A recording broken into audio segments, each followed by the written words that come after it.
Live. Wait, ladies and gentlemen, welcome to Overdose 2, your weekly overdose of entertaining shit. Let's do intros. Everybody say hi to Yellow Bus. Say hi, Yellow Bus. What's up, Yellow Bus? Hello.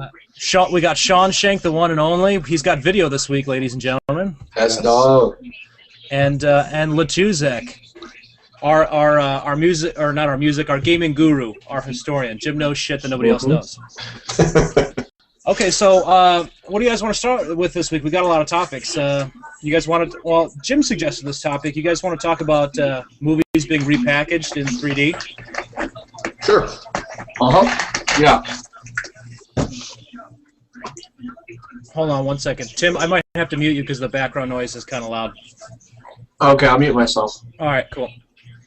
Okay, Jim. So, you wanted to talk about this topic. So, what are your thoughts on it? Well, first off, let me say that having three kids and being a person who having three kids. First of all, we purchase a lot of the children's movies, Disney movies, almost anything animated that the kids like that they've seen at the movies. So I pay for it to go take them to the movies to see it. Then when it comes out on DVD or Blu-ray, I get the Blu-rays now. I pick it up. A lot of times with these movies, now you've spent $30-40 at the theater, if not more. And then you go and you buy the DVD or the Blu-ray for $15-20, and then 6 months, a year. In the case of last week, Jurassic Park, it's been 20 years here, but they've been taking a lot of movies and repackage them in 3D. Pixar is famous for doing it. Then they re-release it at the movies, and my family, at least, the kids enjoy. We have a 3D TV. The kids like seeing the 3D movies, so they want to go see Finding Nemo in 3D or Monsters, Inc. So now I'm paying to go see it again at the movies. Then it comes out on DVD, and it's a convenient Blu-ray 3D pack for $34.99. And when all's said and done, I should own stock in Pixar. So is it worth it? I guess that was the thought that I had, because although we enjoy some of them, there's others that I kind of wish I had my money back. See, the thing too is I think it goes back to the whole argument that, like, some people argue that 3D is not good enough yet to be commanding the dollar amount that it does. Now, I have no problem with capitalism in a lot of ways, but I do think that, like, and from what I understand too, it has to do with the way the film is shot. But some 3D movies, I'm like, why did I pay the extra few bucks for this? Because it to me, it was like no significant difference.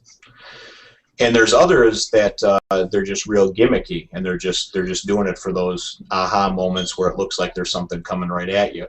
Now, I went and saw Jurassic Park over the weekend, and Jimmy and Logan, my two oldest, and my father came with, and it was fun and it was neat. But because the movie was made 20 years ago and it wasn't shot 20 years ago with 3D in mind, there was only so much they could do. They weren't going to redo the special effects for a 20-year-old film.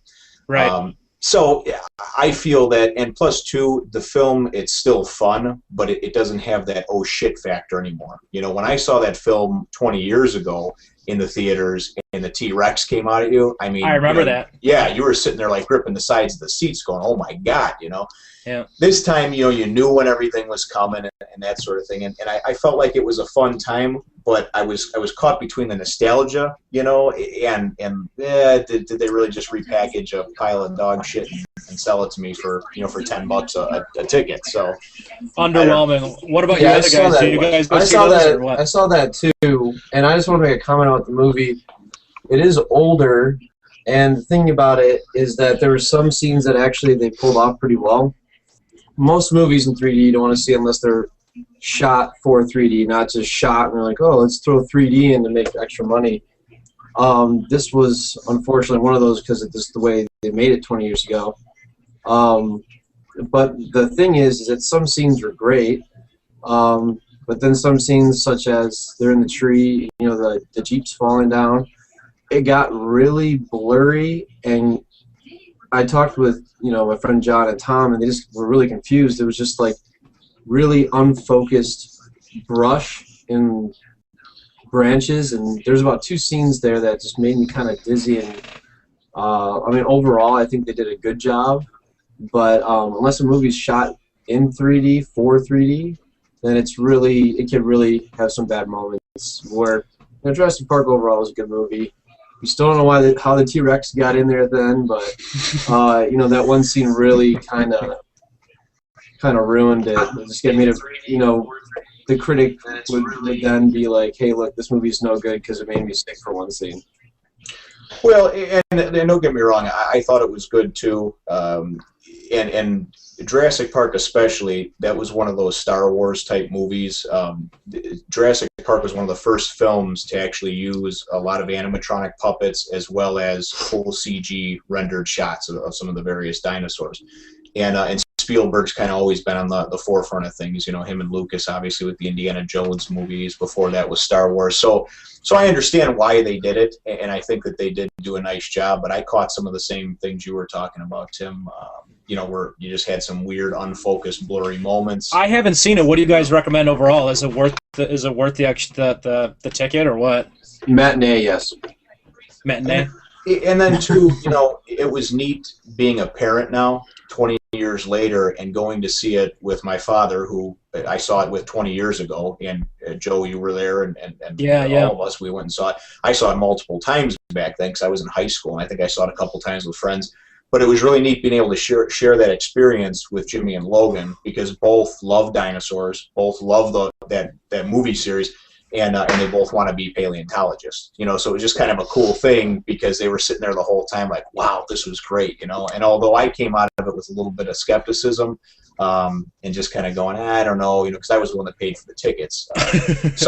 Dad flipped the bill. That's what it's all about. So I was the one that felt my wallet hurt a little bit, but just seeing the look of excitement on their faces, I thought it was fun. It was a neat thing to do. And I think that they were going for that nostalgia factor too. I mean, because didn't they say it was like for the week? It was like the number 2 or number 3 film for the week in the box office. It made a ton of money. Sean, did you go see it? I did not go see it. I pretty much gave up on the 3D back some time ago. I mean, I used to take the kids. Everything we'd go see the 3D. And, you get like one thing in a cartoon or something. And it just wasn't worth the extra $3-4 you're paying. The kids didn't really, most of the time we'd leave the movie, they'd be like, I didn't even see anything that was 3D. Or, you did maybe, where they're, at the beginning of the movie, there's like the credits rolling and you can see something coming at you and they're just like, ooh. And then after that, it's just sitting there for an hour and a half. With nothing going on. So I kind of stopped wasting the money. I took the kids and we saw the G.I. Joe Retaliation a few weeks ago. Mm-hmm. And we didn't even do the 3D. We just did the standard. It's not worth it. In my eyes, it's not worth it. Yeah, I've seen maybe 1 or 2 movies where it really popped. Like Avatar was one that popped out for me, but the thing, too, is I remember as a kid, I don't know where we were or where we went. I think it was Disneyland or something. I remember seeing like a Star Wars film. Star Tours, yeah. Star Tours. And I don't know if it was just that I was a kid and, that's the equivalent of being high all the time. But I remember it being like, fuck, like the ship is coming out of the fucking screen. And I haven't seen really anything like that where I'm like, holy shit. And they say the technology is going to get to the point where you don't have to wear glasses anymore. And maybe at that point it'll be advanced enough that you'll be able to see something a little more clearly. But right now, as it stands, I don't know that it's as big of a deal as they say it is, because I read this article that said that there was three huge innovations in cinema history. The first was the advent of sound in films. The second was color, and they said that the third one was going to be 3D. And I just don't know that it's there yet. I think that it's like all technology. It starts out okay, and the waters are being tested, and I think in 10 years from now we might see something different. Well, I tell you, my opinion is that it's coming along real nicely, because we've had a 3D TV now for about a year and a half. And I liked it at your house, by the way. I felt like that experience on the 3D TV was 10 times better than the theater. And maybe because it was the ratio to the room size versus the screen size. What TV is that? Is that 60-inch, 65-inch you have? 65-inch. I think that has something to do with it. And then also, too, we went and saw Men in Black 3 at the Arlington Heights Theater before it closed down, and they didn't have 3D. That was a movie where a lot of the shots were done with 3D in mind. So seeing it in 2D, you really you felt like you lost out, like you were missing something.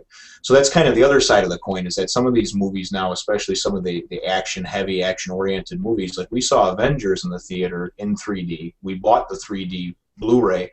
I watched a portion of it in just regular 2D, and it was lackluster for me. You know, and I felt like I was going back to watching something in black and white. So, you know, I feel that I also feel that some of the animated movies that Pixar is doing, and even DreamWorks Animation now with the Croods and some of these other ones, that they're really getting up to that Pixar level. I think they're doing some real neat things. You know, so I think the 3D is really good for some of the real action-heavy, maybe sci-fi, effects-heavy type movies. But many of them are being shot now with 3D in mind. With 3D in mind, you're right. And on that, on the heels of that comment, let's talk about this. You said that DreamWorks is getting up to par with Pixar, and I feel like in terms of animation, they are. I feel like in terms of storytelling, Pixar still takes the cake every time, hand over fist. And I think it's just because the way that Pixar is designed. I don't know if you guys know a lot about them, Jim. I think that you might because you read the same type of shit that I do. But Pixar was founded with this idea of, you know, totally free environments. And if you look at the animation offices, it's crazy. When these guys are working on films, they're sometimes pulling 80, 90-hour weeks plus. And so their studios are set up like a big theme park. And they have no division between departments. Everyone is welcome to get up from their desk and talk whenever they need to and hash stuff out.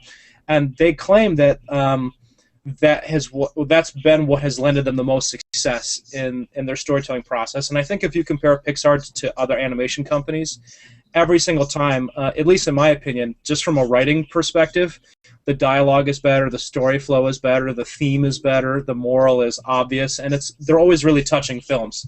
So that's my take on Pixar, but I love them as a company over any day. Well, and from what I know, too, with Pixar, and from what I've heard, when they originally sat down and came up with kind of a dream list or a bucket list of movies they wanted to do in stories, supposedly, I think it was WALL-E was the last original idea that they said they had wanted to make from the original group that got together. Mm-hmm. And I mean, and in a way you can tell because, you know, Cars 2. It's very uninspired. Once Disney took over, it changed. It seems like now they're pumping out sequels to every hit movie that they put out. They're redoing movies in 3D, and although I enjoy a lot of them, I'm not seeing a lot of original new ideas. Now, the only Pixar movie that I've missed is Brave. I didn't see that one yet. I like Brave a lot. I like Brave a lot. Good? Carrie and the kids went and saw it. I think I was sick that day. Maybe I was working when they went and saw it, and they told me it was good. And I just haven't gotten around to picking it up yet. You know, I can be cheap with things. I haven't found it on sale or whatever. And plus, two, I always try to grab those movies in 3D just because I know that usually those are done real well. You know, at least the newer ones. So, you know, but like I said, that's where I feel like DreamWorks is really getting up to their level in animation. I really enjoyed the Croods as far as the voice acting, the story, all that. You know, so Tim, you said you saw the Croods, or was that Sean, or both of you? I did not see it. Fucking Sean. I only ever taken. I mean, the last movie I saw before we went and saw G.I. Joe was Wreck-It Ralph. That was the last one I had taken the kids to. That's a good one. That was a good one. That was a good one, especially when you grew up in the 80s and 90s with video games. Yeah. Yeah, it really was. Yeah, because when you go and you look at all those different references to old Nintendo games and even some Atari things in there at the cube. Up, down, left, right, BA start. Yeah, fuck yeah, everyone knows that shit. That's actually, if you put that code in at the beginning of BioShock Infinite, it unlocks because 2K Games actually bought out Konami a few years ago, which that code was originally, you know, for all their games. Contra. You know, it was Contra, Contra, but, right? Yeah, it was Contra, but Gradius and Life Force, a ton of other Konami games had that code, and it was notorious for that. The up, down, left, right, BA start. And anyway, but that's a little thing.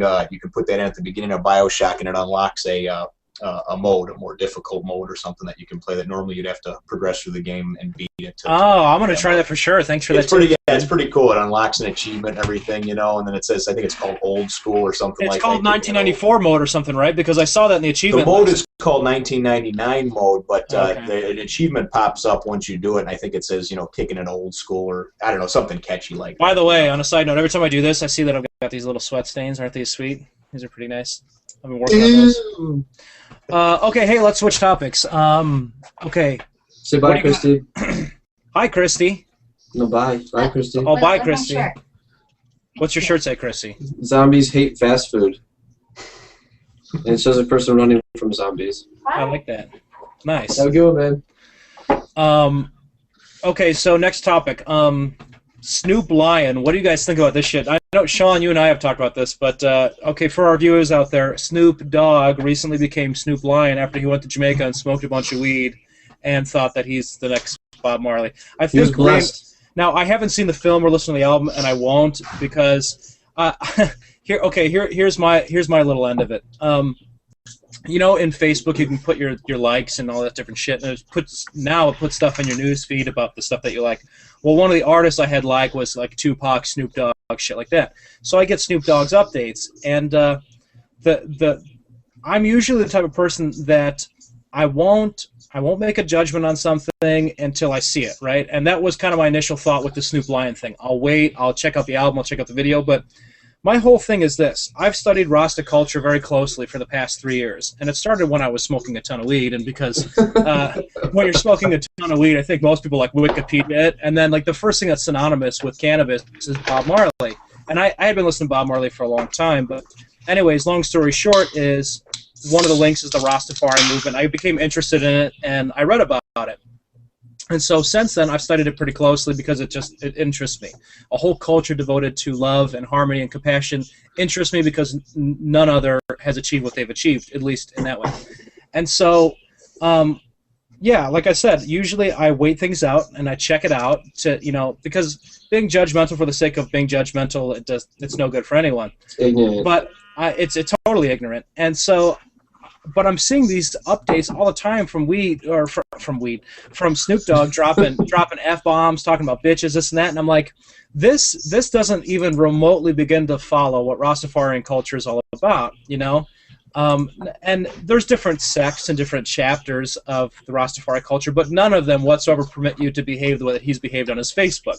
So ever since then, like I randomly comment on there and like say some douchebaggy shit in hopes that he might see it. But yeah, it really pisses me off. It really irritates me and that's the reason I won't see the film. I won't buy the album because flat out I can tell you right now. And he's being sued. He's being sued by Bob Marley's co-singer from the Wailers, Bunny Livingston, one of the most famous Rastas of all time. He's suing Snoop Dogg for using the Rastafarian culture as a way to sell records, and that he's not really adhering to the church's belief structure.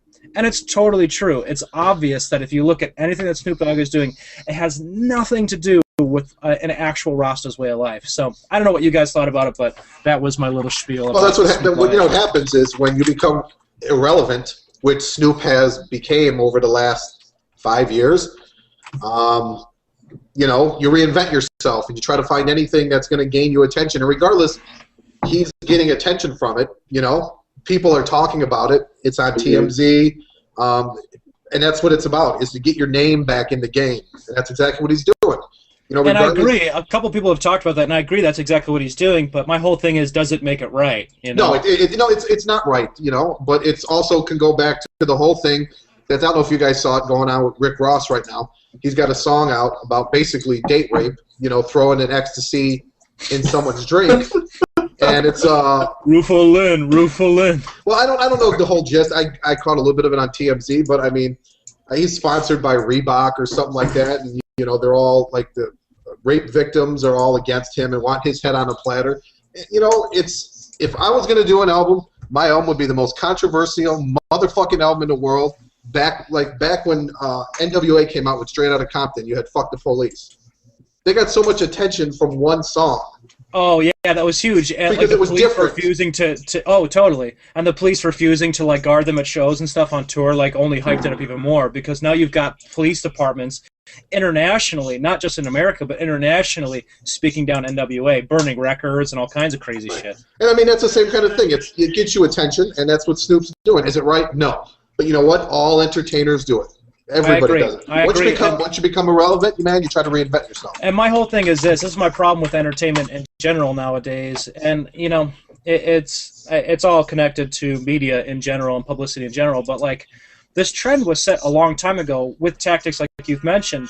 And I want to fucking see it gone. And it's one of those things where until people actively, like, gay rights, the civil rights movement, any major movement, until people start actively saying, you know what? Not only is this not cool, but we don't fucking accept it. Only then will it become irrelevant. And until then, you're going to see ass clowns like Snoop Dogg, who were, okay, let's give him his due credit. I mean, he's done wonderful things in the hip hop industry for many years, up until he became irrelevant and had this desperate ploy for attention.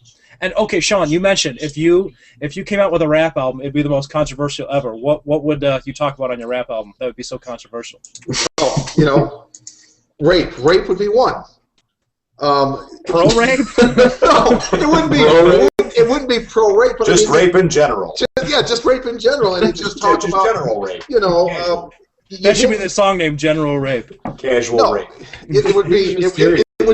It would be rape is your fate, and basically, it's like leading someone on. You know, it's just you touch on everything that's controversial, where you get the media involved, and people hate you. The more people hate you, the more the kids love you. Mom and dad hate you. Their 16, 17-year-old son and daughter love you. And that's exactly what it is. That's how it's always been. I mean, ever since recorded history, right? But the thing is now is like, okay, on the heels of that, talking about rape is like, there's this stuff I see floating around on social media a lot, talking about rape culture, and I'm like, oh well, I suppose like everyone makes a culture out of everything. That like us joking right now is part of rape culture. That it's really a terrible thing to do. And my whole thing is this about that point is that, do I agree that there's a rape culture that's negative? Sure. But open discussions like this is what opens up the topic for everyone to talk about universally from different perspectives. And like, I don't think us talking about rape is meant to ogle anyone who's gone through a horrific tragedy like that. But being able to be open about it and be able to talk about it, especially in a humorous way, is a way for people to cope with issues, and I think that's an important thing too. So when I see these political bandwagons like rape culture, where people will really take things to the next level, that's crazy to me. You know, you have to be able to discuss things openly and freely, and because otherwise nothing's ever going to come of it.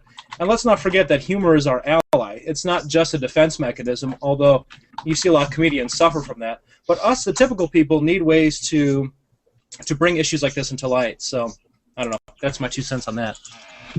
And just to let you know, I am not pro-rape. It has nothing to do with that. Let's clarify. Nobody kids watching out there. Nobody here is pro-rape. Yeah, exactly. We are not pro-rape. Wow. And legitimately, nobody here thinks it's funny either. It's absolutely just, not. In this context, It's just, I mean, my whole whole context is just about how to light fire under people, how to get people fired up, basically, and what would gather attention. Oh, totally. And it's that's all it's about. And I catch heat for that type of stuff on Facebook all the time. For anyone out there watching this that's friends with me on Facebook, most people can testify that, in the past more so than now, I was very controversial on Facebook because, not because I'm opinionated, because everyone's got fucking opinions, but because for me to have a stance on something takes a long time of looking at all perspectives. And I think that's something that people miss out on. Is people develop knee-jerk reaction opinions developed from their peripherals, from their upbringing, from their parents, from their surroundings. And for me, I've always been the type of person where, especially because my own unique history with my family, I very much value... Yeah, that is one word. I very much value the idea, not the idea, but the truth that people's perspectives are the realities, and that if you really truly want to solve problems, okay, let's take this for instance. Okay, I'll talk about something totally controversial right now. I have absolutely over and over and over again tried to stress to people how fucking idiotic it is to have 2 political parties, Republicans and Democrats, because here's the problem with it. Okay, let's get on board with Surfed Up here. Oh, we're going political. I don't want it to go in a negative direction. Ranting with Surfed Up. No. And here's my thing about it. Hear me out, because it's not going to be Democrats or Republicans or anything like that. My point is that everyone's fucking idiots, because here's the problem. When you have 2 parties like that, what does it create? Opposition. And the reality is, people need to realize, regardless of who you are, what you believe in, it's all being products of your surroundings and your culture. If we were raised in Afghanistan or Iraq or whatever, we would absolutely believe in killing Americans, and vice versa. So, being a little enlightened on the subject requires you to go, you know what? Because of that fact that all of our perspectives are shaped by our surroundings, all of them are totally irrelevant. So the only place you can come to is that we're all human beings, right? We're all the same species. And so there is an absolute difference between, what's the word I'm looking for? there's an absolute difference between attacking a problem and supporting a solution. Those are two different things. And parties, political parties, create this. They create attacking problems instead of supporting common solutions. And people think that, okay, maybe that's a little hippie, utopian, whatever, but it actually makes a lot of sense. And think of, like, in my personal relationships, ever since I stopped being deliberately opinionated and heard other people out and come from other people's perspective, and instead of, it's like, okay, for instance, in my marriage, things instantly overnight improved in my marriage when I lost the syndrome of, if you were only a little bit more like me, right? Everyone suffers from that to some degree, but the whole idea about compromise is that you both win. And I think that we're missing that in politics. I think that we're missing that, not just in politics, but in world affairs in general, or whatever the new social cause is, you know? So, like right now, gay rights is really big, and rightfully so, because it absolutely needs to be a focus, because it's ludicrous that we think we know what's best for other people. Absolutely ludicrous. We are only doing what we think is best with our hearts and minds. And it's just that simple, but people think that you can pray yourself out of being gay. You know, but really, and the interesting thing too, okay, I'm going to end my rant here, but the interesting thing too is the medical evidence in support of being gay. Not that it really matters that you need medical evidence, but we have discovered now that being gay is no different than being left-handed. It's genetics being genetics, you know. So I don't know. That's my opinion on unity, and that goes back to the Rasta thing with Snoop Lion. Full circle, guys. Full circle. Well, I think we all kind of just went kind of everywhere. Yeah. I mean, I'm telling you one thing though. I mean, if I was to get married again, or be with somebody, I don't want to fuck myself. So the last person I want to be with is someone that's just like me. I want someone that's opposite, that's going to balance me. Right. And keep me balanced. And, I mean, I spend more than enough time with myself that I don't want to fucking be, with myself. I don't want someone to be like me. Jesus Christ, could you imagine if there was two of me's? Oh, you two of me's. Luke is like you. I just want to add something really quick. That's kind of scary. Snoop Dogg, on his second album, The Dogfather, has multiple songs about shooting people and killing people, and actually a direct lyric, smuggling, doing things from handing a gun is what they fearing. And on his new album, he has a song name called No Guns Allowed. No guns allowed. And I agree with the hypocrisy thing that you're pointing out, but like, I don't want to use that as a reason to not let people grow. Like, if Snoop is really legitimately trying to grow, okay, like, I can be down with that. My problem is that he's leveraging that to sell records, and that's what pisses me off. Is like, your personal journey is your personal journey, and if you choose to make it public, that's fine. But I don't know. I feel like the way it's gone about is very shady. But can you teach a new dog new tricks? Yes, I absolutely believe in that. Yeah, I do too. In regard to rappers. To me, it really comes from your level of consciousness. You know, a lot of people don't believe this, but like, your level of consciousness really determines your ability to grow or not. You know, it's just that simple, and that's why you see, often, even by geography, low levels of energy and low levels of consciousness breed more of the same. And why do you think more people in ghettos haven't figured out how to get out of the ghetto? It's not because the knowledge isn't there or available. It's because it's part of the culture. And that's not a stigmatism. That's a fact. You know, if any one of us were raised in an environment where maybe a parent figure wasn't available, we didn't have access to things that other people had access to, you're bred mentally and intellectually by your surroundings. It's just that simple. So.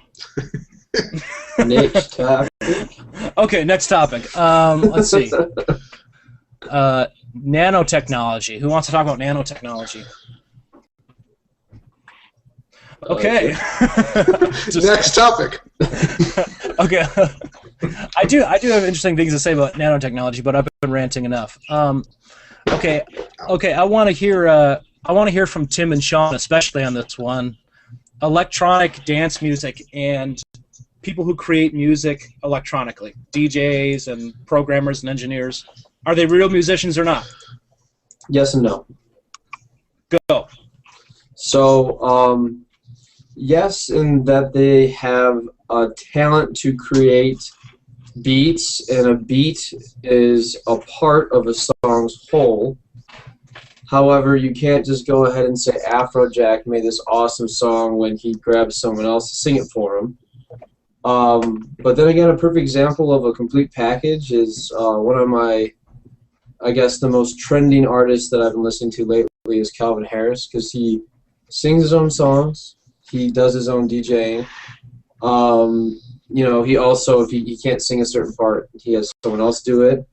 But I think overall, I mean, you can't really say that a DJ or someone that creates a beat is necessarily like a full package artist. I mean, they definitely have some good talent, but I mean, when it comes down to it, it's kind of difficult when they're not actually doing the vocals or, you know, playing a particular instrument. They're just kind of getting beats. So yeah, that's why it's yes and no. I agree. I mean, I agree with Tim to a certain extent. It's just the fact that, you know, I listen to rap, okay?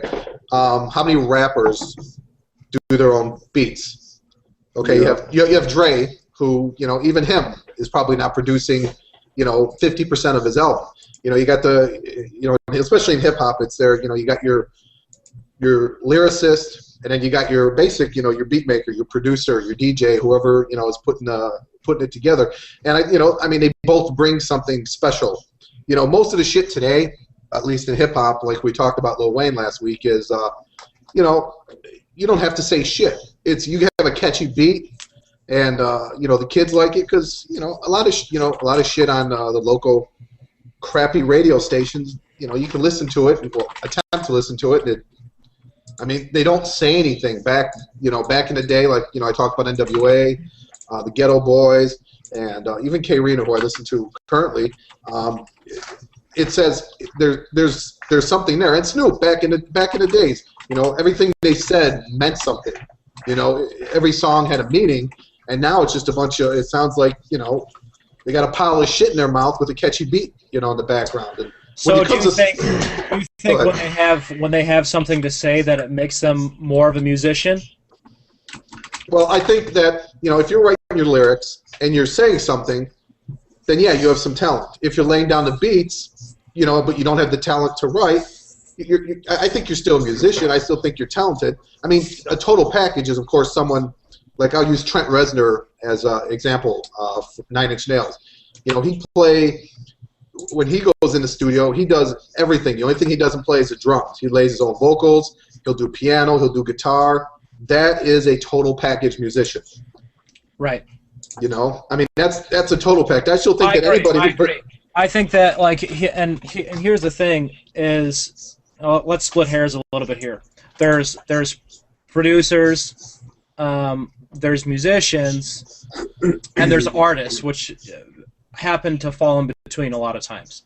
So my whole thing is this: is I think the argument levied against electronic musicians often is that they're not playing a real instrument, right?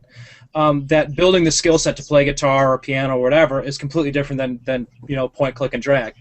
But I agree kind of with both ends of the argument, like what Tim said. Like, it does take a degree of skill to make good beats, but does it make you a musician? Well, technically, by definition, no, because you're not playing an instrument. But I suppose it could be argued too that your computer is an instrument now. It's just that the problem is without that medium, without the computer, you have no other skills. You can't pick up a guitar and play something else. Whereas a guitar player, if he's without his guitar, give me a violin, I can still play something for you. I can still figure something out for you because I have musical knowledge, actual musical knowledge. I used to be of the mind of thought that like electronic dance music and not hip hop but pop music specifically, I thought was such bullshit. And I've come around to it that like all music essentially serves its own purpose. If it moves your body or you enjoy it to some degree, who's to fucking say it's not really music? Because it still is. But I think it's coming a long way because you are seeing guys that are multifaceted, you know, that can do all kinds of shit. So yeah, what do you think, Jimbo?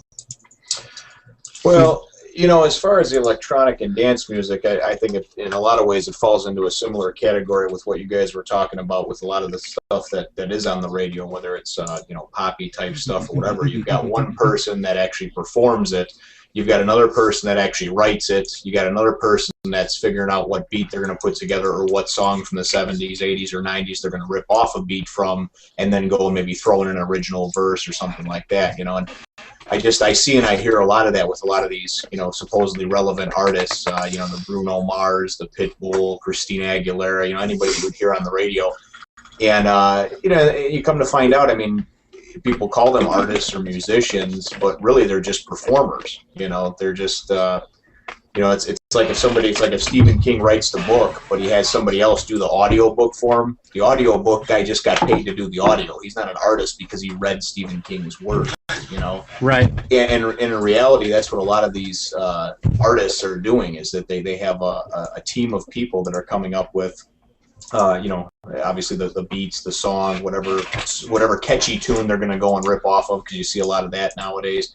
And then you have somebody that's actually going in and writing the lyrics for them, and you see a lot of that across the board in rap and dance and electronic music. It's so I don't know. My opinion is that music today is just not what it was 10, 20 years ago. And Sure.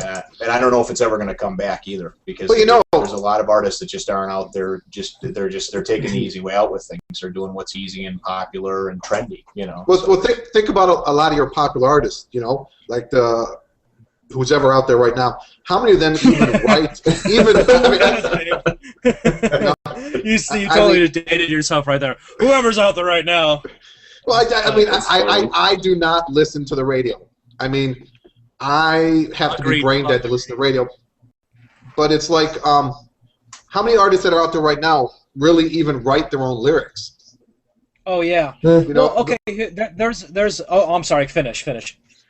No, but I mean that's my point. Is that like even the artists? Okay, so let's say Christina Aguilera could sing. Okay, but is she writing her shit? No, she's not writing. She's not writing even the lyrics. Absolutely not. She's not doing any kind of musical. This goes back to what Jim said about performers, right? I'm sorry, I don't mean to interrupt, just because I'll lose it if I don't mention it now. Is that there is this whole profession of songwriters who don't wish to perform, that sell their music to other people. Celine Dion is a very famous performer, but has written almost none of her material. Let's not forget Frank Sinatra, one of the most well-known singers of all time, maybe considered the greatest of all time, wrote nothing. I mean, maybe that's an overstatement. I've read a lot about him, but I've never once read anything that said that he wrote a song, because everything he performed from other writers. So, going way back in music history, I guess it's not way back. I mean, 60 years ago, in the 50s, it was even prevalent then for people, for composers or other people to write music, and then other people to perform it. I mean, even if you look at orchestras and Mozart and Bach and old school composers, they compose music for musicians to play. So that sort of exchange has been going on for a long time. Does it erode or deteriorate the music, though? And I think that, for me personally, it doesn't. But I do have a personal, I don't know. I don't know if I have a thing against performers, but I used to. I mean, especially it was just I grew up because of Jim listening to heavy metal music. So a lot of the heavy metal message is one of rebellion. That's the reason why it was a natural transition for me from heavy metal to punk rock. But I grew up listening to a lot of Pantera, and Pantera's big thing was always fuck the trend. We're not here to put on a Rob Zombie show with dancers and pyrotechnics, and we're here to fucking play music. We write songs, and we're here to perform them. So while I think I have more respect for them, I am interested to see where music is going, because, like Jim said, is music ever going to go back to where it was? Probably not. But do I think it's an easy way out? Maybe in some ways. Yeah, it is easier to make music on a computer, but it's really, really interesting too. And the example that comes to mind for me is Skrillex, because Skrillex, as a kid that's Tim and I's age, in his mid-20s, has single-handedly created an entire genre that I think is now totally overblown, and like anything that's overplayed. Dubstep now is like, okay, it was cool at first, but all of it sounds like it belongs on the Transformers soundtrack, you know? And that's cool, but I can only listen to it for 30 minutes, then I'm like, okay, enough. And I've been like that with all electronic music, to be completely honest with you. But if you look at guys like Skrillex, Aphex Twin, who's been around for a long time, they do truly original stuff. I mean, their pieces, when you listen to them, you can get lost in them for a long time. And I think that's something we haven't seen for a really long time, in popular music at least, where it has replayability. A lot of pop music, after you listen to it a few times and it's overplayed on the radio, that's the biggest reason I don't listen to shit on the radio, not only because most of the music sucks, but because after a dozen times, I'm like, put a fucking bullet through my head. There's nothing about this song that interests me anymore. But some electronic music niches are hitting something that nobody else has, and I think Skrillex is one of them. Let me clarify too. I don't listen to the radio by choice. I'm legally blind, so I don't drive. So I have to be chauffeured anywhere that I go. And so anyway, sometimes it's out of my hands. You know, my wife absolutely loves all the trendy nonsense. You know, she watches things like The Voice, and she listens to things like Real Housewives, like a Christina Aguilera or whatever's popular right now. I always kind of want to toss in a nice CD that I've picked up from the store, and that usually is met with some resistance. So also real quick here too, because you mentioned Mozart and some of the composers and stuff. I don't know if any of you guys have ever seen the channel on YouTube, Epic Rap Battles. Yes, I have. They just had one that came out that's Skrillex versus Mozart.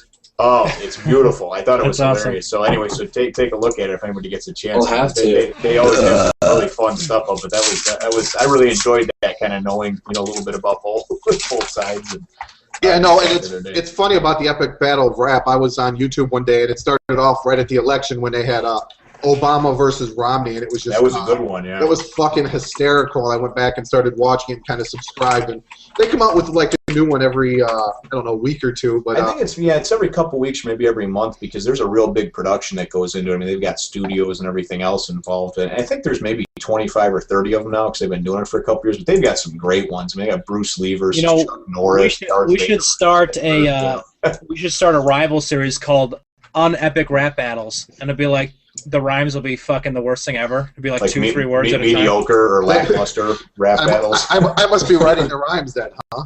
Yeah, Sean would have to be writing the rhymes for that. So, okay, well, on the heels of what you were saying, the Romney versus Obama thing, let's go political again. Let's talk about North Korea. What's going on with North Korea? What do you guys think? With North Korea, it's like everything else, okay? There's no Bin Laden, there's no Hussein, there's no Gaddafi. You always have to have your little fuck who's trying to be a badass and challenge the U.S.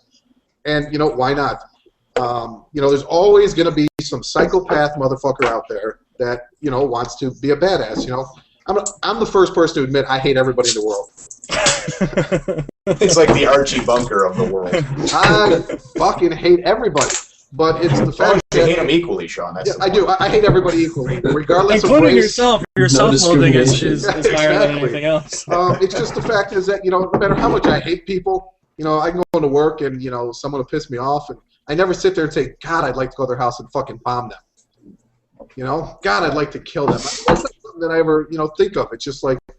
It's tolerance. It goes back to tolerance. It's like what I was talking about with Rastafaris and political parties and unity. That's the whole idea of unity, is that even if you disagree, you can be tolerant. That's the point. Even if you vehemently disagree for gay rights or, insert issue here, it's about realizing that it's not your fucking problem. It's not your fucking life. And our life, like, a lot of people don't realize is, like, your experience in life is totally personal and purely subjective. Absolutely 100% purely subjective. There's no debate about that. You can defend any positionality. Any. It doesn't matter what it is. You can defend that position. And so, therefore, you must realize that no one can quite experience exactly what you're experiencing. That's why we enjoy expressionism, right? That's why we like art and music and painting and talk shows. Because it makes us feel like we're not totally fucking alone. But the reality is I can never experience Jim's mentality or Tim's or anyone else's. So therefore, yet. Yet.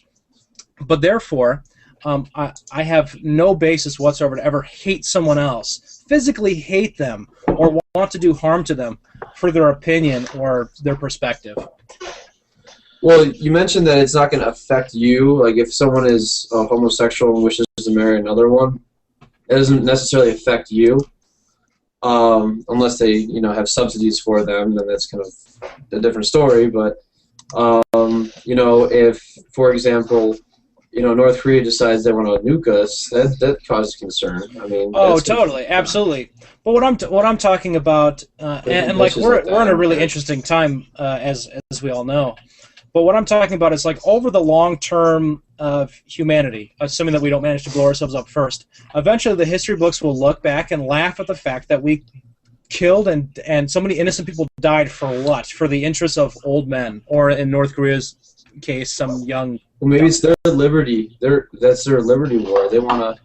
Oh, absolutely. But eventually, us and going back to the idea of the level of consciousness, in many, many years from now, when cultural, religious, and political reform happens, because let's not forget, in the Western world, like, yes, is religion still a factor here? Yeah, but it's not predominant.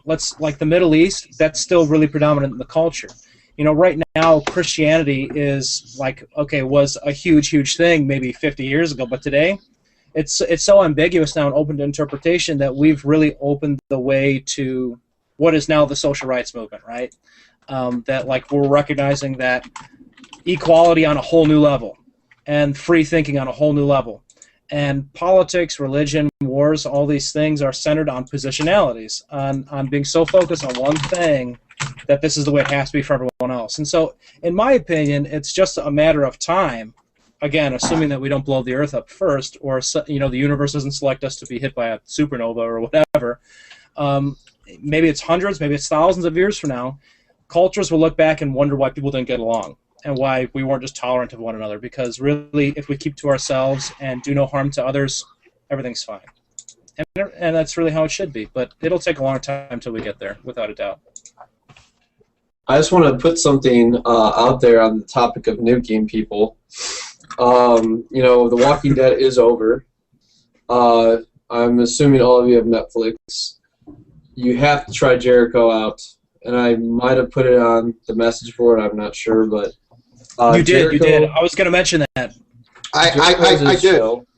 Oh, you did? I did. I've watched so far the first 2 episodes, and it's captivating. Don't tell me anything about it because I want to watch it. But tell me as much as you can about it. Let me tell you about the first 2 episodes. Instead of zombies and death, well, instead of zombies and a virus, I guess, that causes zombies, think of a nuclear bomb goes off, and it's the same post-apocalyptic, day-to-day drama. But it's like dealing with fallout and radiation and destruction. But it's really interesting. It's got really good characters. It's got, if you watch The Walking Dead, Morgan, the black guy that's only in 2 episodes, but I deem him as the best actor in the series.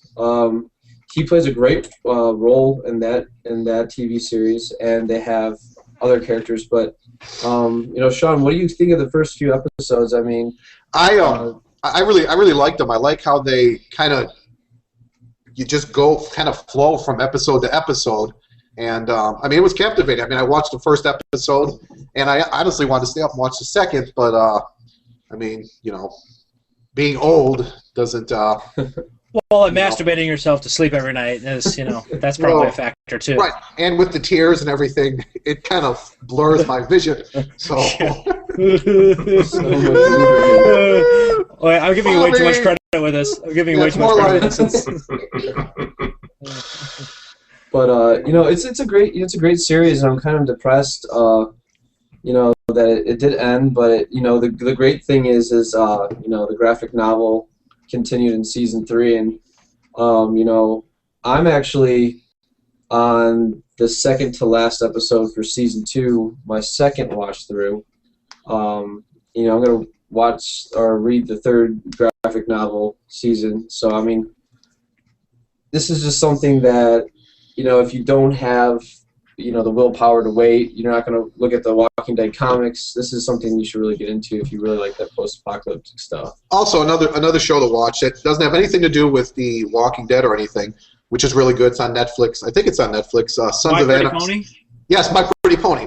Okay, I thought so. Well, that was. I really didn't want to go back in, as that was the reason I couldn't finish watching Jericho, because I wanted to see what the Pink Pony did the next episode. Well, that and all the reruns of Care Bears, Yeah, I know. exactly. Really, Sons of Care Bears is good stuff, man. That is good shit, by the way. But anyways, continue, Sean. Sons of Anarchy is a great series. The motorcycle gang, right? Yes, it's a great series. It just ended, I think, season 4 a few months back. I believe it's on Netflix. And I also go back to another AMC show, since we're talking about The Walking Dead, of course, Breaking Bad. Yes. Another great series. Jim's all about Breaking Bad, right? That is on Netflix. No, I just recently watched all 7 seasons of Dexter. Dexter, I'm sorry. Dexter's My wife and I have just gotten into Game of Thrones, which 3rd season just started for that, and that was based off of a successful novel series. Pretty cool swords and sorcery, dragon type stuff. Breaking Bad, though, I've heard nothing but good things about, and that's one of the next ones that we want to jump into in the very near future here in the next couple of weeks. I mean, it's good because if you jump into it now, coming through in the summer is going to be the last, I think, 8 episodes. The series is ending because it's a very high production cost for the series. So they took the 6th season, I believe, is what they're in, and they split it into 2 different seasons of 8 episodes apiece. But it's a great show. It's funny because it's got Bryan Cranston in it, the father from Malcolm in the Middle. Yeah, he plays a great role. Yeah, I mean, he plays like the goofy guy in Malcolm in the Middle, and it's just totally different. He goes from, being like this pussy to being this badass throughout the series, and it's very, I'm gonna use the word again, captivating. It was in my word of the day dictionary today. I was going to say, is it like word of the day toilet paper? Exactly. Well, it really was toilet paper. It's a good word. Really yeah. So when I say captivating in the next hour about 122 times, you guys will know. And since we're on the TV shows over here too, if you guys have a chance, Joe, you were talking about how on your phone, it doesn't seem to do this on my Facebook on the computer, but on my phone, it now tells me stuff that it thinks I will like, not just the suggested ads. But I kept coming across a lot of information from the Walking Dead unofficial fan page. And I guess it's run by a couple of fans that live down in Atlanta that have actually been on set several times. Have some personal pictures with a lot of the actors and things like that. And I read some things this week about Season 4. Apparently there is going to be a time jump again. And they're doing it, because Carl, is obviously aging at the regular age that kids do. And they've been on 3 seasons, and actually only a year has passed. So, I read a couple of different things about the governor being a mainstay, and he's going to be pretty much as a main character in the Season 4. And then also, too, that they are going to do a time jump, and that the executive producer said to pretty much expect that every year, that not to ever expect a season to end and then the next season to start up, anytime near when the last one ended. So we have that to look forward to or not, My thing then, hey, James, my thing then is, are we ever going to see a winter? Because to me, it was a convenience between season 2 and 3 that they didn't film the winter, and I think because conceptually we can go, okay, they made it through the winter, must have been really tough. Filming it and showing it, I think all of a sudden it doesn't add up as much because it suddenly becomes like much more difficult to believe that you can make it through a winter in the zombie. Yeah, but you also got to think they're in Georgia. They're 50 miles south of Atlanta, and yeah, I believe that Atlanta's winter is typical maybe to our spring. I think maybe it doesn't get down into maybe. I didn't really realize that. I don't think they've seen snow more than once or twice in the last 20 years. Just from my knowledge, that's just. But I'm not. Don't quote me on that. That's just. Okay, that makes sense. I didn't know that because I don't know. I was not aware of the geography. There is a definite temperature drop though, and there must be because they actually talked about in season 2. When Rick and Shane, when things were coming to a head, with them, and the episode where he drove Shane out and into the middle of nowhere and basically told him don't fuck with my wife anymore. And they talked about how they were going to get supplies, hold up for the winter, hope that these things would die off in the cold. So, so I'm assuming that there's a good temperature drop, but like I said, I don't think it's anything like we've experienced here in the Midwest. So. Interessante. All right. Okay. Let's talk a little bit about Google Fiber. Have you guys heard anything about this? I heard about it quite some time ago, and I know it was just testing. I don't know, somewhere. Fiber optics? Yeah.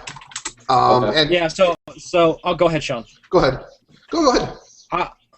I was going to launch and do a whole tirade, so if you've got something to say. No, I mean, I didn't know a whole lot about it. I know I read about it, I want to say maybe 6-9 months ago when they were talking about launching it. I know they were just launching like one community. And, I mean, it seemed reasonable. It seemed like it's be a great thing. But, I mean, you're talking about like when anything else launches, it's You know, it's going to take time. You got to lay everything down. You got to get everything set. You Right. got to build a base, and you know, you got to people who are with Comcast or with AT&T, you got to convince them that, hey, you know, make that jump. And you know, the thing that's going to make someone jump right now in this economy is money. You got to be cheap. You know, Oh, big time. Well, and reliable. And reliable. I guess that's the two biggest things. Like for me, example is for years and years and years, you know, we had Crapcast, and anyone who has Comcast, I'm not going to sit there and insult you. And then when I moved out on my own, got divorced, I went with AT&T Uverse, and I never ever have issues. I don't have cable loss issues. I don't have internet loss issues. And with Crapcast, it would be, you know, I'd lose internet for a day. You know, try being without your internet for one full day. Sean, what was the most memorable thing about getting divorced? Was it your new sense of freedom? No, it was being able to fucking get away from Comcast to get you first. I switched from Comcast to That was the real AT&T, reason. and I mean, it was night and day. I mean, it was worth every penny. Really, it was just able to masturbate without someone walking in on me. So So I'm always here's what afraid I of know that. about the topic. What I know about the topic of Google Fiber, and I have to give credit to Woody's Gamertag. For our viewers out there, I'm a major fanboy of Woody's Gamertag. If you don't know who he is, I'll put a link in the description. Not that he needs publicity; he's got more than 1 million viewers. But I saw a video today when he was talking about, and this is what he mentioned about Google Fiber, is that the average megabytes per second of a household in the U.S. is a 7.3 megabytes per second, which is actually pretty low. That allows you to watch like Netflix and a couple of other things in HD, but not very well. The other thing is that download speed to upload speed is about a tenth. So if you have a download speed of 7 megabytes per second, your upload speed is probably about like 0.71, maybe 2 if you're very lucky. A great internet connection in the U.S. is like 50 megabytes per second download, 5 or higher for upload. What Google Fiber is attempting to do, and what they've talked about being able to do, is that it's 1,000 both ways. 1,000 download, 1,000 upload, which is huge. And what this would allow us to do is plan for the future. Like, okay, right now, like a Blu-ray player, I think, does like 43 megabytes per second. That's not including 4K and wherever the future takes us. So what they talked about is Google is financially capable. It would cost them about $10 billion to make Google Fiber nationwide for the whole U.S.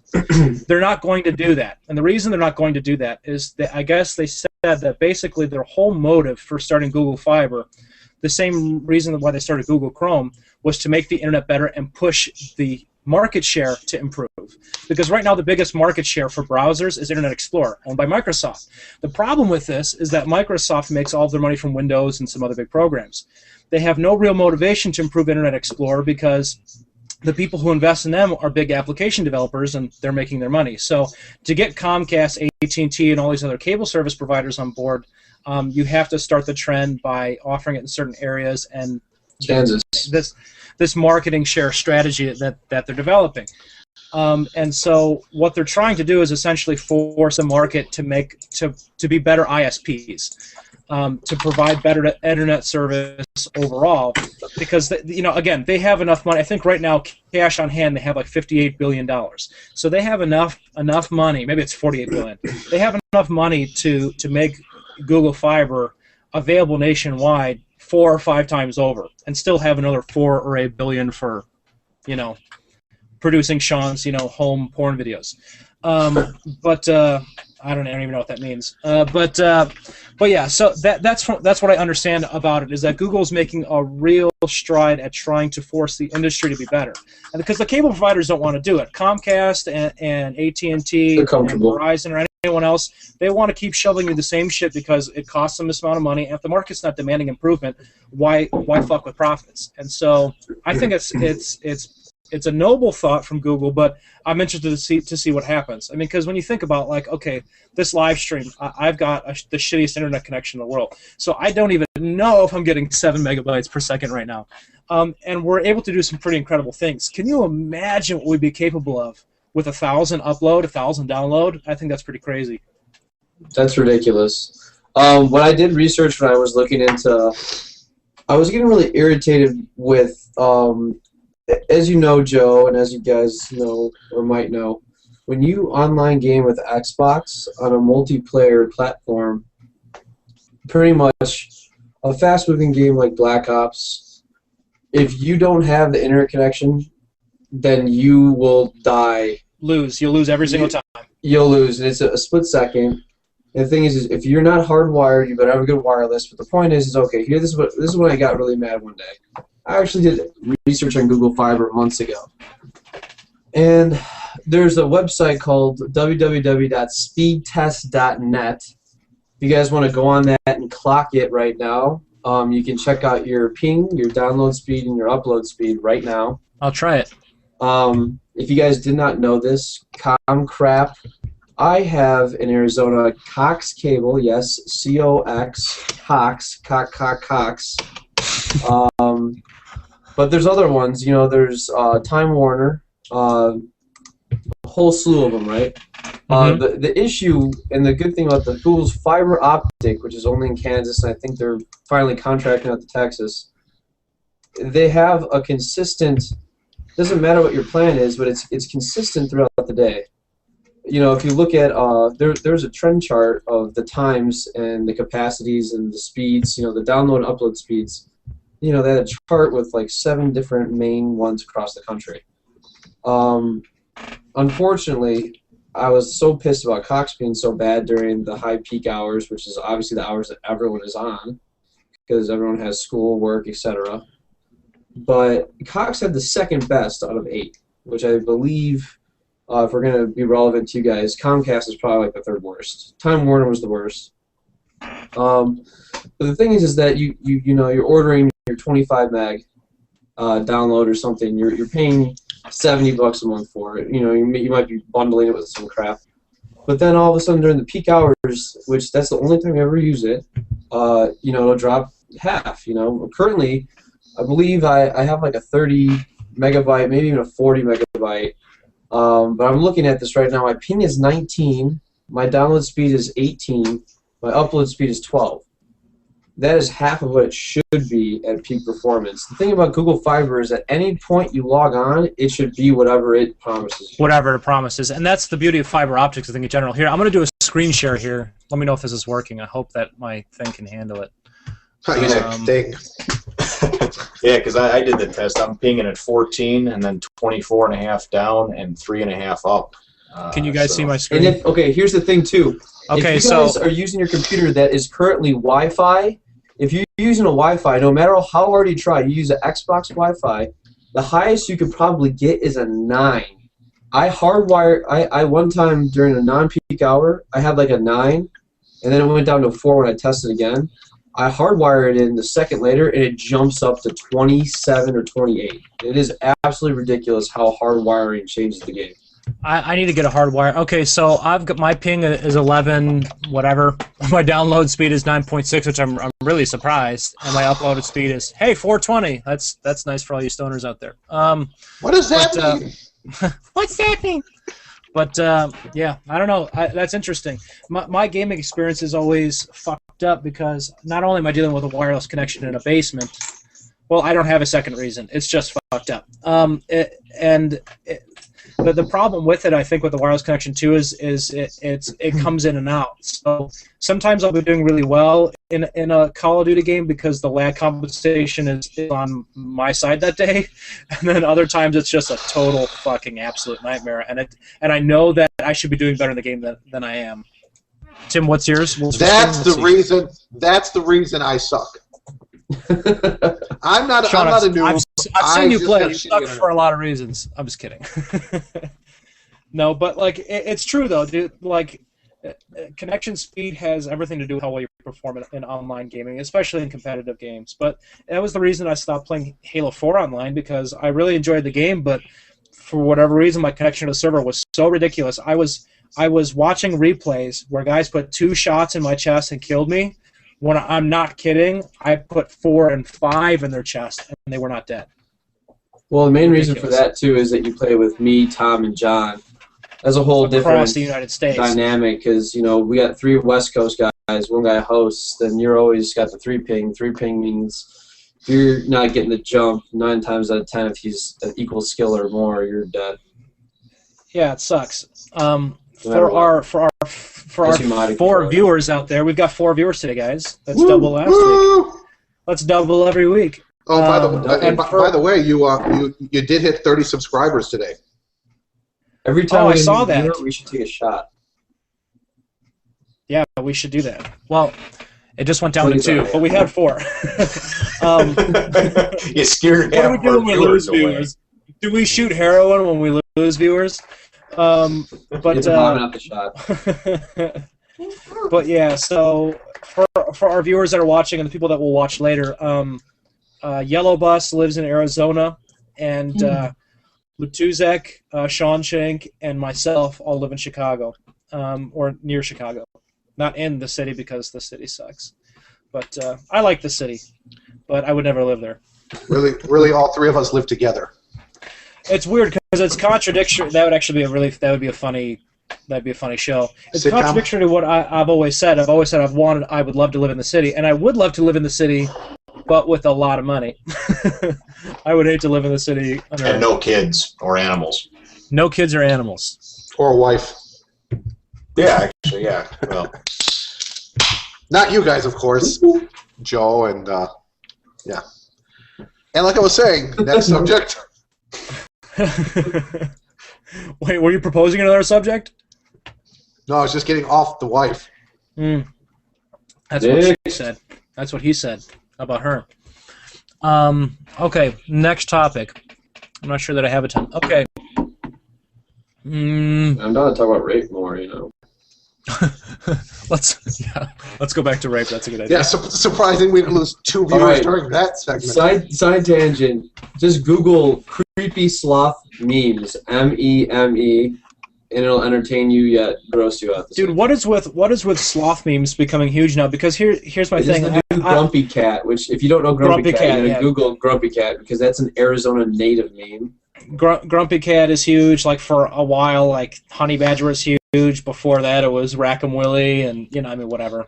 There's always a bunch, but I don't understand the sloth thing because to me, like, the sloth is an interesting looking creature, but I've never seen one meme that I've really laughed at. I'm like, okay, it's a sloth. Like the captions aren't really great. Sloth memes. Screen share some good sloth memes. Oh well, let's go on to another topic. I might pop them just to surprise you guys.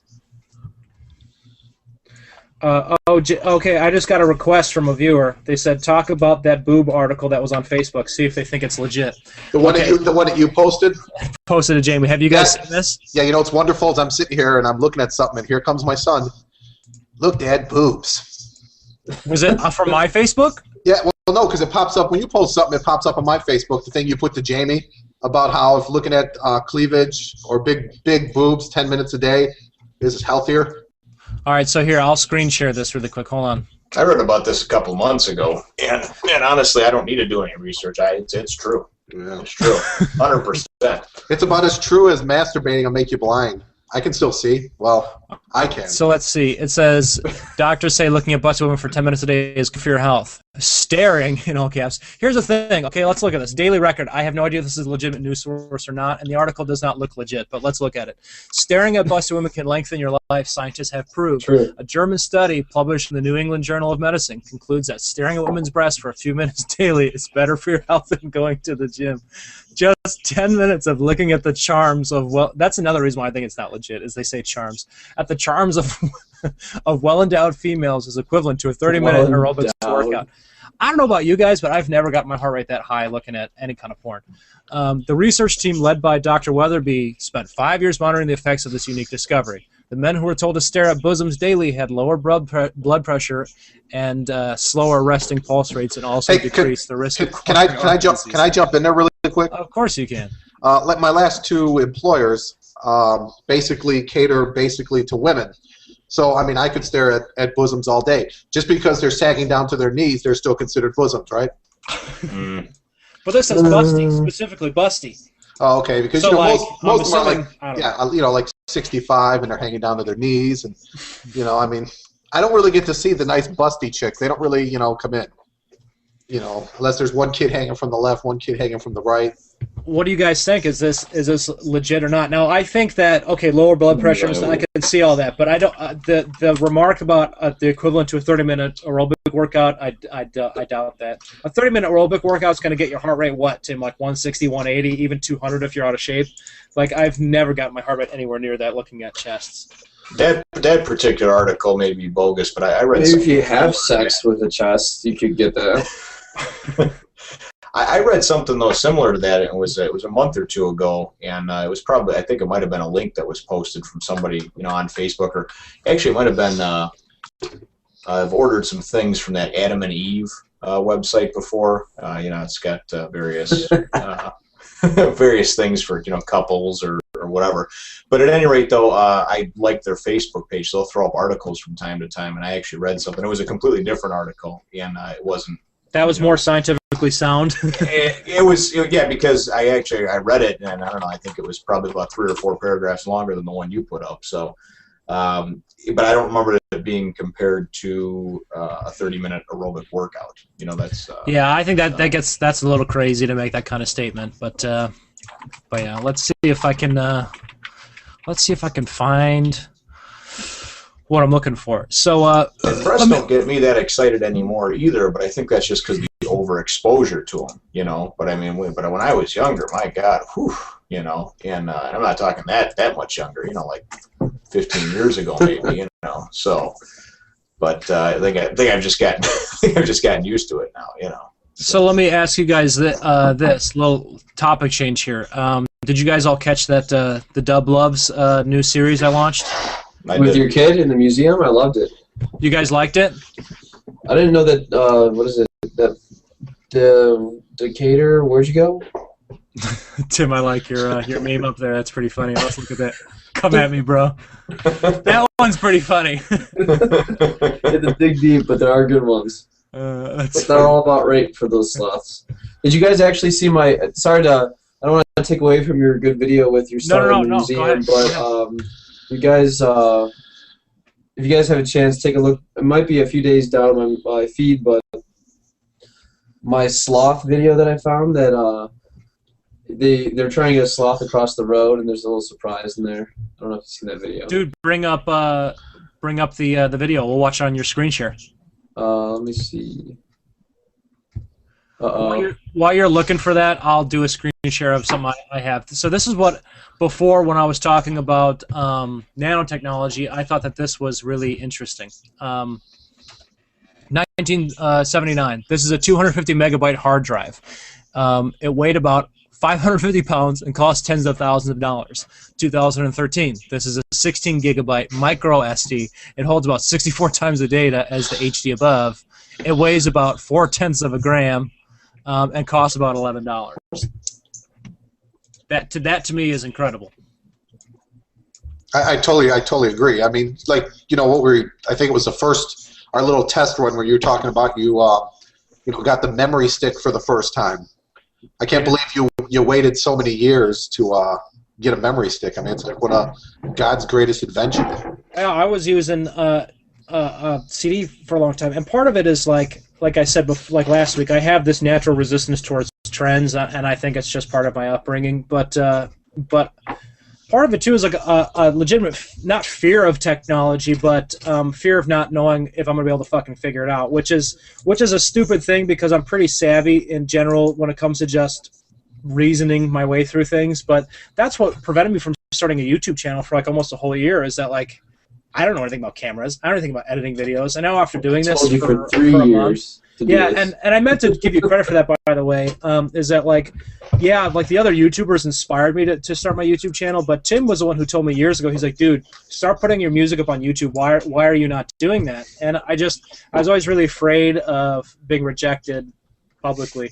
And now it's like, maybe it's after having a business and a kid and growing up, but I remember a few years ago when I moved back out here, me, you, and Jordan having a couple of drinks and talking about it at my place over on Rimini over there. Just starting a YouTube channel and just obviously I remember that came up too because that's when I started watching YouTubers, and I was so into it. Like that's all I felt like I could talk about around people for a long time. And we were going to have I Jordan do bringing it all the up. physical stuff with the stunts and everything like that, you know, because we figured, I mean, you know, he's a guy who'd like to, you know, run through a brick wall or something crazy like that, you know, for for the video. So we figured we had the physicality of it, you know, the stunt guy. Yeah. Tim, is this the video you want to share? Yeah, I don't know if the sound will work. Let's see. But it's quick. That's what she said. If the sound doesn't work, I think you can unplug your headphones and we'll be able to hear it through your computer. Okay, here we go.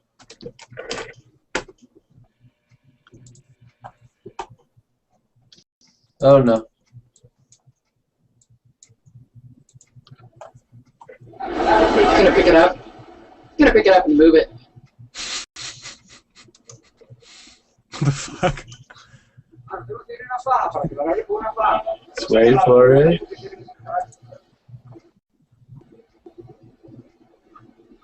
Oh.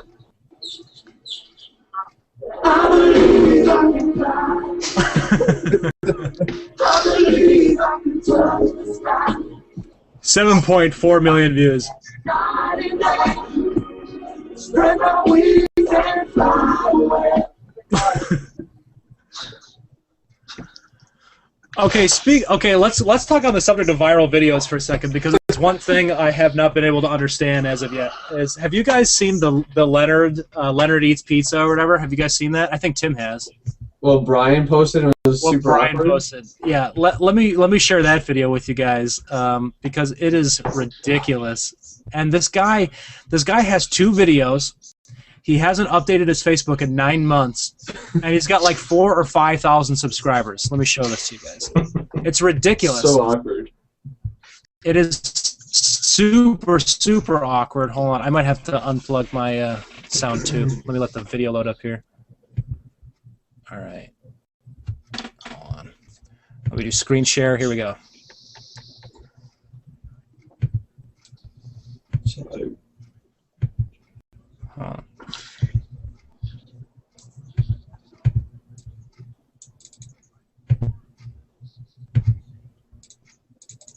All right, hold on. You guys ready for this shit? Yes, sir. Let me go large screen on you. And unplug here. I don't believe it lets you. That's the issue I had. All right, check it out.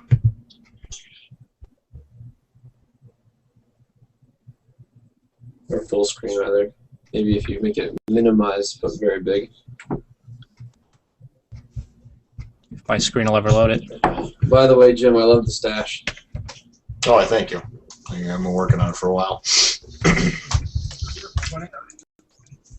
Check it out. Today I'm reviewing Eugenio's 4 cheese frozen for 99 at Kroger's. You're not sharing your screen. Yeah, you're not. We just see you, sir. Oh. And I'm really fucking tired of looking at you.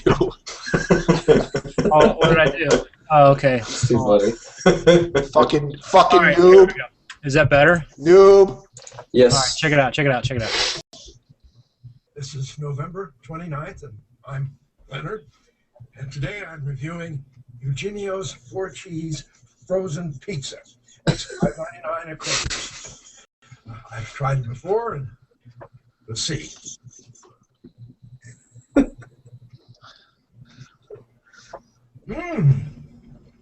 The cheese is good.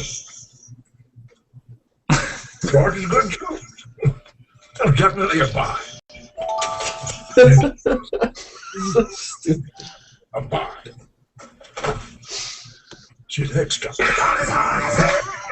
That's the extent of it. Okay, let me show you his one other video. This is literally his other video. It's the exact same principle. It's like a frozen Jack's pizza, like a $4 pizza. What kind of views is this guy getting? 60,000 is the other one. Oh, wow. Can't hear this one. Get this sucker over. There we are. Now, There we go. I've already had some of these, but let's see. Crispy. Salty. One shaped like a duck. That one's shaped like a duck. Was that Snoop Dogg in the background? Potato chips are good. Random dreads. It's, You know, the funny part about the whole thing is the guy only made 2 videos because all he eats is fucking potato chips and frozen pizza. He died right after the last one. So, it's just The black guy actually robbed him and fucking killed him. yeah, exactly. it's so completely random, and he's got these 2 videos, hasn't done anything in 9 months, and what I love about it is like this old man. So either he has knowledge of like how to do this shit, or he has like a nephew or something that does. But I love the outro music too. In the end, it's like it says something like, "In 35 seconds, you're about to get shot." It's like this gangster music. It's fucking crazy. I don't understand how like it's just cult followings to me are very odd things sometimes. The guy's got 60,000 views or something, like 4,000 subscribers, and this is all he's done. Those 2 videos, that's it. That's hilarious. You should do a segment with Dad. I've been thinking about doing it and just call it "In My Humble Opinion." You know how he starts everything out in my humble opinion. Because in my humble opinion, that's the least humble thing you've ever In heard. my It's like humble this opinion, crazy, it's some racist, completely like shit. biased, racist, like just left-wing viewpoint that no one else in this era shares at all. And then he'll follow a really racist thing up with, "I know I'm prejudiced. I know I'm prejudiced," like as if it makes it okay, somehow like neutralizes it. We all due respect, but fuck that. He seriously went on a rant one night when he had a couple of drinks with Carrie and I, and he went on this thing about the racists and the blacks and the gangs and all these other sort of things. And then he goes and he looks at me and he was truly apologetic and he said, "You know, I'm really sorry that I'm like this. You know, it was just the way I was brought up." And he explained, you know, the area that he was brought up, the type of people. He goes, I was 17 or 18. I think he said that it was in Vietnam that he first realized that there was good black people out there. Just because the neighborhood that he grew up in, the neighborhood he grew up in, like truly, it was just a bunch of thugs, and you know, and it was always looking over your shoulder type of thing, and he just didn't know. Grew up you know what I mean? on Longdale, like across the street from Cabrini Green, when Cabrini Green was some real bad shit, you know, and yeah, I mean, it just, but it's funny though because when you look at a person's, you know, viewpoint like that, and it's, I mean, he was truly like apologizing, like, "I'm sorry for, you know, this 34 years of your life, you know, me being completely, you know, racist." But it's just. But sorry for psychologically damaging you and setting you up for social failure for the rest of your life. Thanks, I appreciate it. But no, I mean, for our viewers out there, Jim and I, our dad grew up in the city, and like, you think you know some tough motherfuckers, you need to meet this guy. Like, you think gang stories are bad now, like you should see the shit my dad grew up with. He was a warlord for the Simon City Royals, and then Back to escape the gang Simon violence. City Royals, they were just called they used Simon to be City Simon back City then. at the time, right? Because now the to Royals are escape, a predominantly Puerto Rican gang, so right.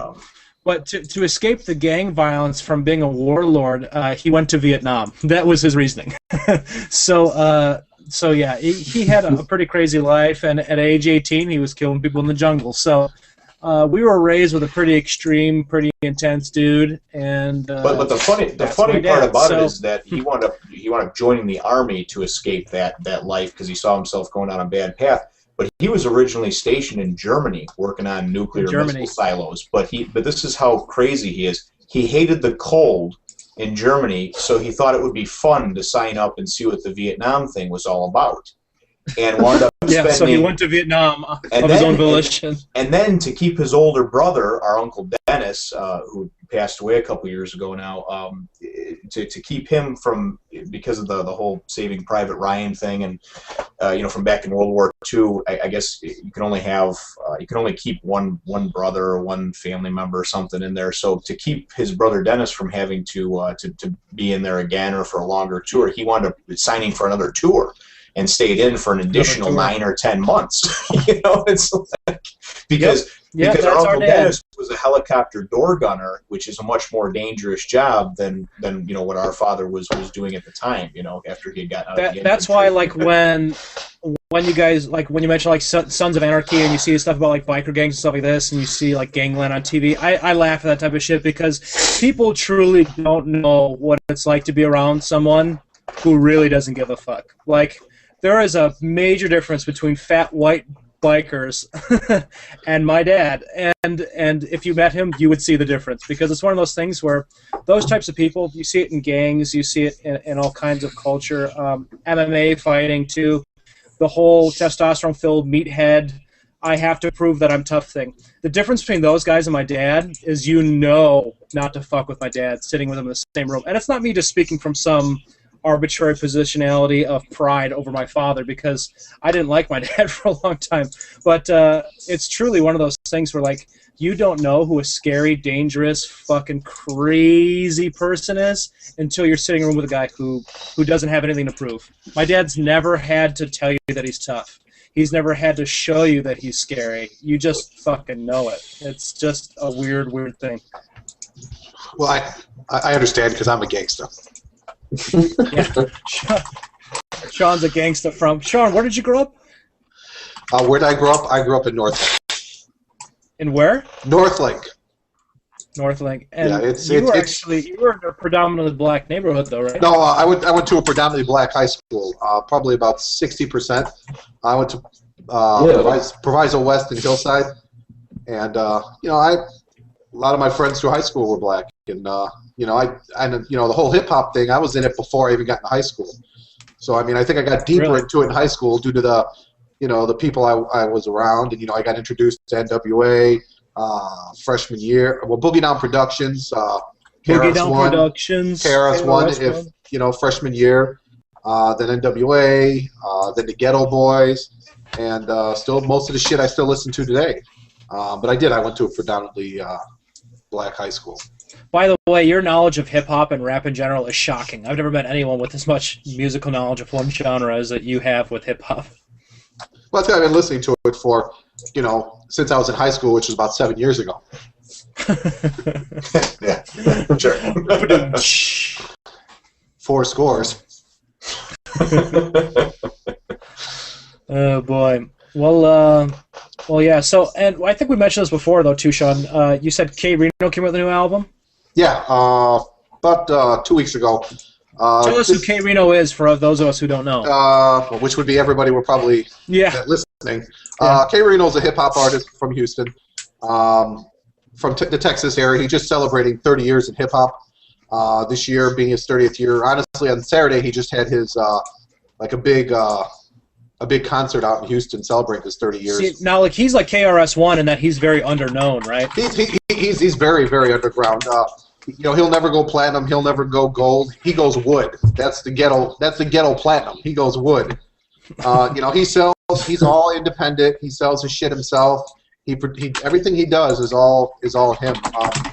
He's like I said, he's very underground. And what really got me into him is being a fan of the Ghetto Boys, being a huge fan of Scarface, and I started listening to him. And this year being his 30th anniversary, he's putting out 5 albums.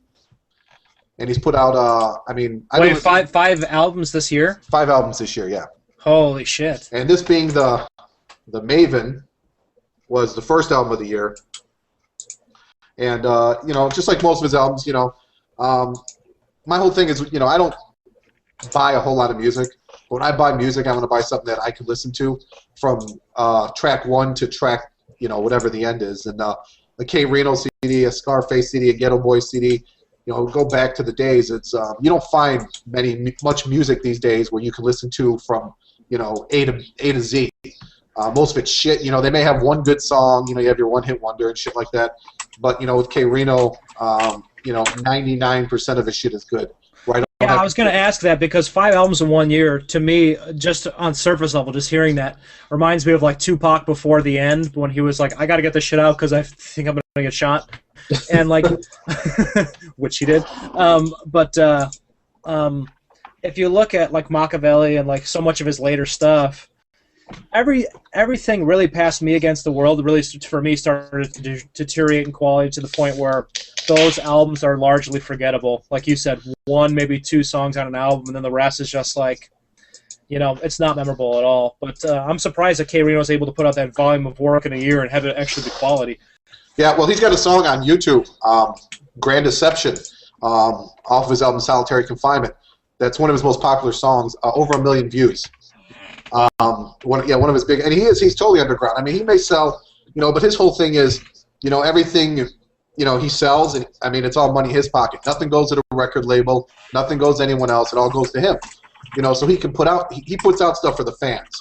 You know? Yeah, see, and that's what I'm all about too. Like, that's always been kind of my dream, if and when I get to produce my own albums, is that it'll be completely self-done, and that, like, you know, my whole thing is I've never understood why people get so anxious that record labels are interested in them.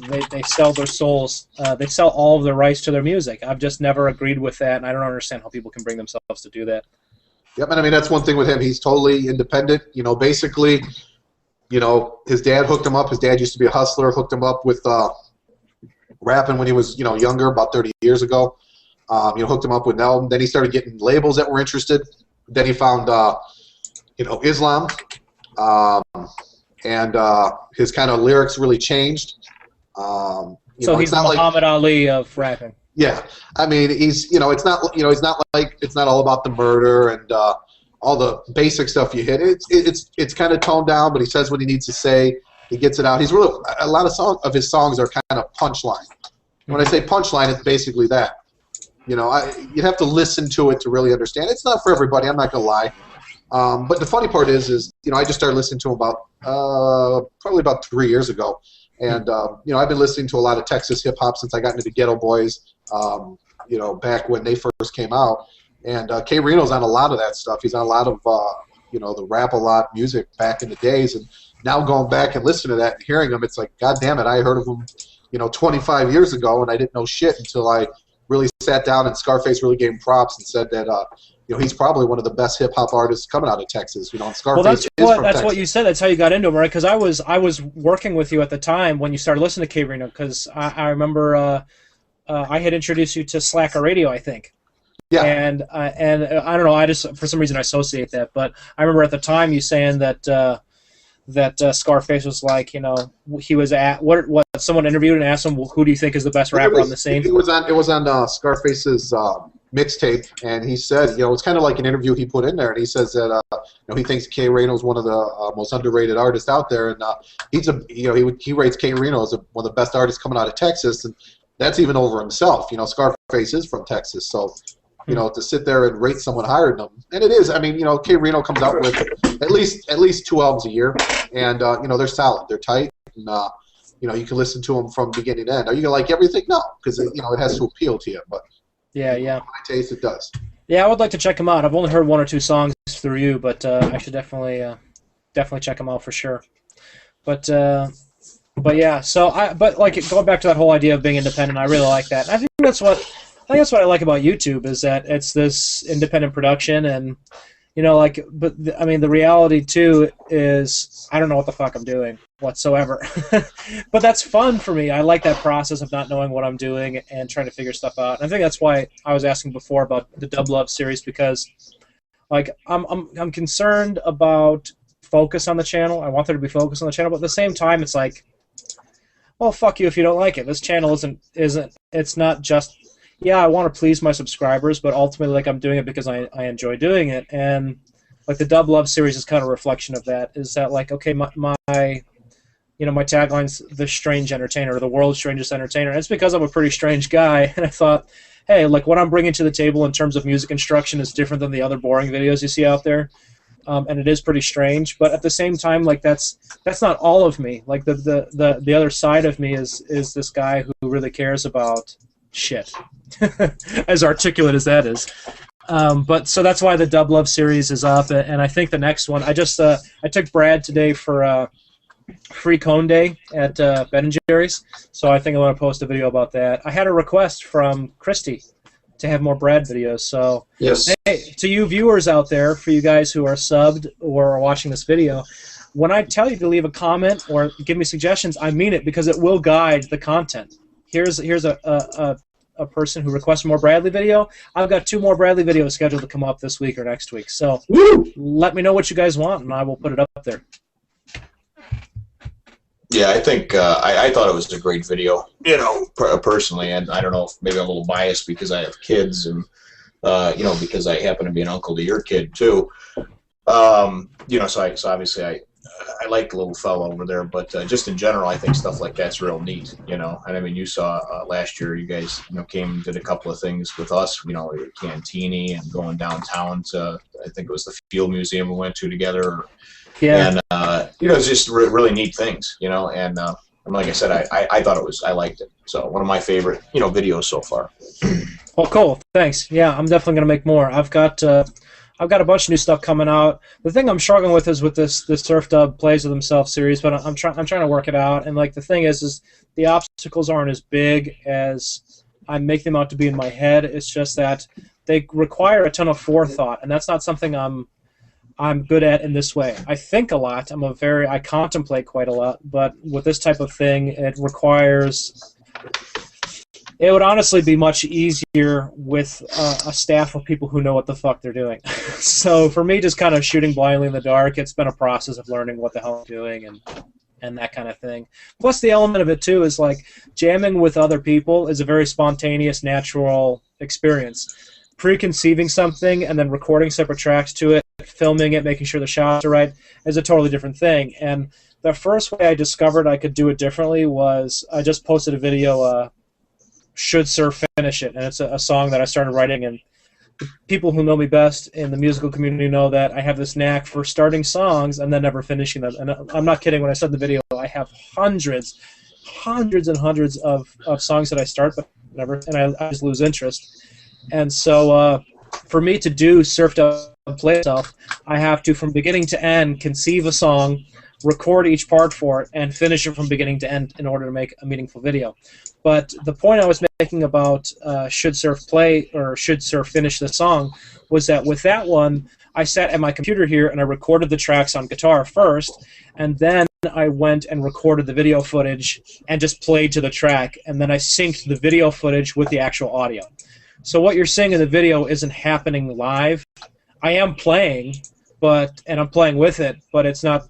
I didn't mic it, you know. So it's almost like when you're shooting a music video and lip syncing, but I did it with guitars and stuff. That's how I got all those angles, and I just did 5 or 6 different angles and played through the song each time, and then cut together what I needed to cut together. So, but like learning that shit, like I don't know that stuff. I didn't go to film school. Like I thought of that one day while I was sitting around going, oh, that'd probably be easier than trying to get a perfect take.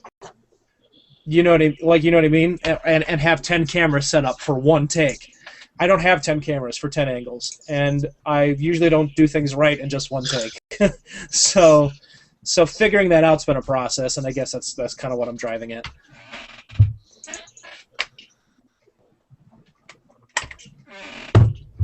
Okay, let's see. We're I don't know. We're at an hour and a half here. What do you guys have more topics in mind, or should we call it? I think I'm good. What does that even mean? I don't have any other topic. All right. I haven't really gamed in 2 weeks either. 2 weeks? Yeah, 2 weeks. What have you been doing?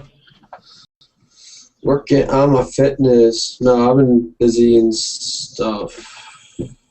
But we should get next week we should try to get a host or like a guest on here. I was going to say, yeah, let's People talk can use about their that. phones, People If can are use on their the phones. go, they can just use their phone. Let's try and get a special guest next week. Let's all put our 4 little collective brains together and try and find someone interesting to come on the show next week. Yes. But all right, cool. Well, I'll call it there, guys. I hope you guys enjoyed Overdose 2, and we'll catch you all next week. Peace. Peace. Good night, everyone.